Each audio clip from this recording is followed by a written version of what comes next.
நம்ம கடவுளுடைய அழைப்பு என்ன தெரியுமா? கவனிங்க எல்லாரும். அவர் இல்லாதவைகளை இருக்கிறவைகளை போலவே அழைக்கிறவர். அப்ப எது நமக்கு இல்லையோ அதை கடவுளால கொடுக்க முடியும் பிரதர். எது நம்ம குடும்பத்துல இல்ல, நம்ம வாழ்க்கையில இல்ல, நம்முடைய தொழில இல்ல, கர்த்தர் அதை இருக்கிறவைகளை போலவே நமக்கு கொடுப்பார். இல்லாதவைகளை இருக்கிறவைகளை போலவே கர்த்தர் கொடுப்பார். எத்தனை பேர் என் கூட சேர்ந்து ஆமென் சொல்றீங்க? கைகளை உயர்த்தி சொல்லுங்க அல்லேலூயா. இல்லாதவைகளை இருக்கிறவைகளை போல கொடுக்க தேவன் உண்மை உள்ளவர்.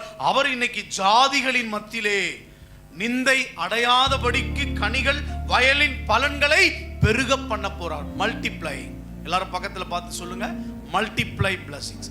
மல்டிப்ளை. கர்த்தர் பெருக்கத்தை உண்டாக்க போறார். சும்மானா பெருக்கமே இல்லாம இல்ல. நான் அப்படிதான் ஜெபம் பண்ணி கொண்டே இருக்கிறேன், முயற்சி எடுத்து கொண்டே இருக்கிறேன், ஜெபம் நல்ல தீவிரமா இருக்கிறேன். இன்னைக்கு உங்களை பார்த்து நான் சொல்றேன், எதையும் ஈஸியா கிடைக்கும்னு முதல்ல வாழாதீங்க.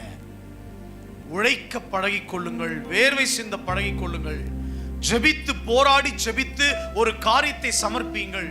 நாம் முயற்சி எடுத்து ஏதாகிலும் செய்தால் பிற்காலத்திலே நமக்கான பலனை 100 மடங்கு ஈசாக்கை ஆசீர்வதித்தவர் என்னை ஆசீர்வதிப்பார். கையை தட்டி கர்த்தரை மையப்படுத்து. நல்ல உற்சாகமா கை தட்டுங்க பார்க்கலாம். ஆனா ஆண்டவர் சின்ன வியாபாரத்தை கொடுத்து அவருக்கே சல்யூட் போட்டு சண்டே சர்வீஸ்க்கு வராம கேடுகட்ட விசுவாசியா மாறிடாத. Sunday must. நீங்க கர்த்தரை தேடணும். சண்டே வேலைக்கே போக கூடாது. ஓய்வு நாளை கர்த்தருக்கென்று காலை மாலை நீங்கள் ஆசரிக்க வேண்டும், அனுசரிக்க வேண்டும். அதுதான் வைராக்கியம் உள்ள தேவ பிள்ளைக்கு அழகு. ஆகவே அதனாலதான் பெரிய ஆளா மாற முடியல நிறைய பேரால. அந்த ஒரு 1000 ரூபாயோட நிறுத்திடுறான். நிறைய பேருக்கு 1000 ரூபானா ஒரு மாசத்துக்கு 30,000. அந்த 30,000 என்ன? 30,000 வச்சு என்ன மண்ணு செய்ய? ஒன்னையும் செய்ய முடியாது. அந்த 30,000 வச்சு ஒரு மாசம் அது சும்மா ஒரு குடும்பம் கஷ்டப்பட்டு நடத்துறவங்களுக்கு ஒரு 30,000 மாசம் தேவை. என்னது? வாடகை கட்ட. அனுபவிக்க முடியாது எதையும். ஆனால் இன்னும் உயர்வை கர்த்தர் கொடுக்க ஒரு காரணம் இருக்கிறது. அதுதான் கர்த்தரை முன்பாக வைக்கின்ற பக்தி வைராக்கியம்.